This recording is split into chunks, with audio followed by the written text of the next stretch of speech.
उत्तराधिकारी रिश्ते से नहीं, योग्यता से चुना जाता है। शौर्य के लिए, वीरता के लिए और न्याय के लिए।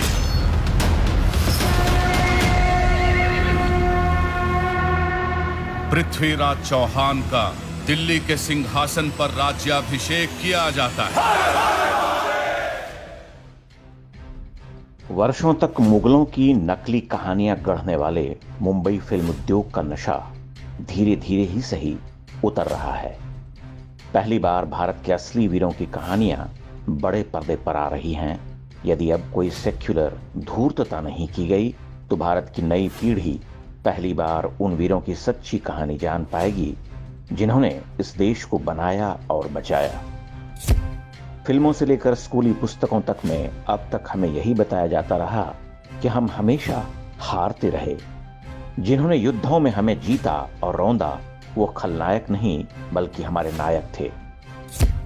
सोचिए, यदि हमारे पूर्वज युद्ध हारते ही रहे तो हम 1200 वर्षों से जीवित कैसे हैं? हम 1200 वर्षों से हिंदू कैसे बने हुए हैं? हमारे पूर्वजों की भूमि की चौहद्दी बहुत कुछ गंवाकर भी प्रायः वैसी ही क्यों है? और उसी चौहद्दी को पुनः प्राप्त करने के लिए हम आज भी प्रतिबद्ध क्यों हैं?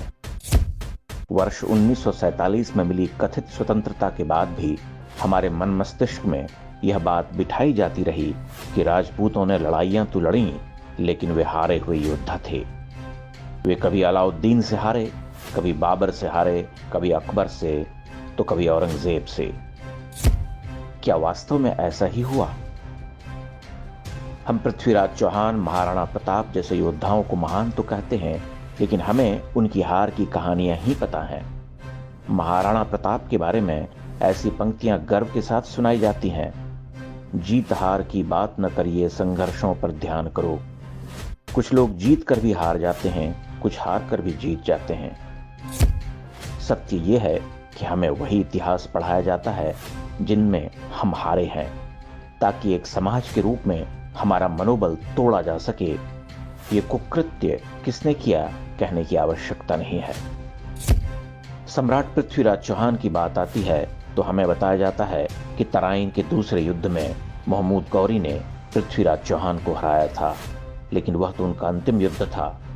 उससे पहले के युद्धों की कहानियां कहां और किसने छिपा दी? मेवाड़ के राणा सांगा ने 100 से अधिक युद्ध लड़े, जिनमें मात्र एक युद्ध में वे पराजित हुए। हमारे इतिहास की पुस्तकें उसी एक युद्ध की कहानियां सुनाती हैं। उसी युद्ध से राणा सांगा का इतिहास शुरू होता है और उसी पर समाप्त हो जाता है। राणा सांगा द्वारा लड़े गए खंडार, अहमदनगर, बाड़ी, गागरोन, बयाना, ईडर, खातौली जैसे युद्धों के बारे में हमारी नई पीढ़ियां कुछ नहीं जानती। अगर किसी को कुछ पता भी हो तो उतना नहीं जितना वो खानवा के युद्ध के बारे में बता सकता है। खातौली के युद्ध में राणा सांगा ने अपना एक हाथ और एक पांव गंवाकर भी इब्राहिम लोदी को दिल्ली तक खदेड़ा था, लेकिन वह मायने नहीं रखता। बयाना के युद्ध में बाबर का कायरों की तरफ भागना भी गौण हो गया। कहानी केवल और केवल खानवा के युद्ध की, जिसमें मुगल लुटेरे बाबर ने राणा सांगा को पराजित किया था। महाराणा प्रताप का नाम आता है तो सबसे पहले हल्दी घाटी की बात होती है। इस युद्ध के परिणामों पर हमेशा से विवाद रहा है। यह एक ऐसा युद्ध था जो अनिर्णीत माना जाता था, लेकिन वर्षों तक हमें बताया गया कि इस युद्ध में राणा की हार हो गई।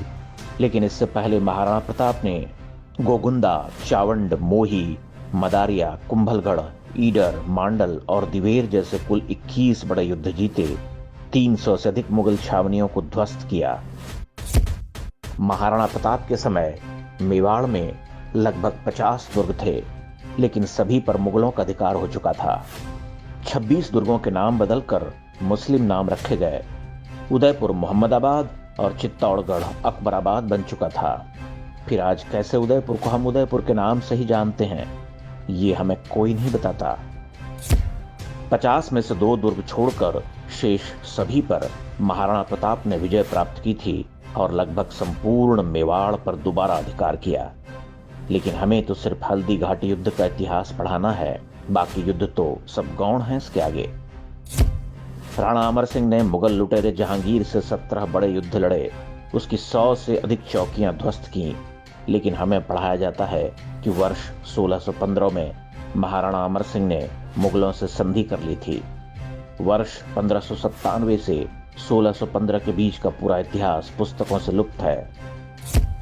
महाराणा कुंभा ने 32 दुर्ग बनवाए, ढेरों ग्रंथ लिखे, विजय स्तंभ बनवाया, ये हम जानते हैं, पर क्या आप उनके द्वारा लड़े गए गिनती के 4-5 युद्धों के नाम भी बता सकते हैं? महाराणा कुंभा ने 100 से अधिक युद्ध लड़े और अपने पूरे जीवन में किसी भी युद्ध में पराजित नहीं हुए। चित्तौड़गढ़ की कहानी आती है तो हमें बताया जाता है कि अलाउद्दीन खिलजी ने रावल रतन सिंह को पराजित किया। बहादुर शाह ने राणा विक्रमादित्य के समय चित्तौड़गढ़ दुर्ग जीता। अकबर ने महाराणा उदय सिंह को पराजित कर दुर्ग पर अधिकार किया। क्या इन 3 युद्धों के अतिरिक्त चित्तौड़गढ़ पर कभी कोई हमला नहीं हुआ? आज बहुत सारे भारतीय भी मान चुके हैं कि राजपूतों ने सही रणनीति नहीं अपनाई, हमेशा खराब हथियारों का प्रयोग किया, हमेशा आपस में लड़ते रहे, इसलिए वे बार बार हारते रहे। अब उन्हें किन शब्दों में समझाएं कि उन्हीं हथियारों से हमने अनगिनत युद्ध जीते, मातृभूमि का लहू से अभिषेक किया, सैकड़ों वर्षों तक विदेशी शत्रुओं की आग उगलती तोपों का अपनी तलवारों से सामना किया। हाँ, वो हारे, लेकिन शत्रुओं के हाथों नहीं, बल्कि उन्हीं कृतज्ञ भारतीयों से जिन्हें आज हम कांग्रेसी और वामपंथी के नाम से जानते हैं।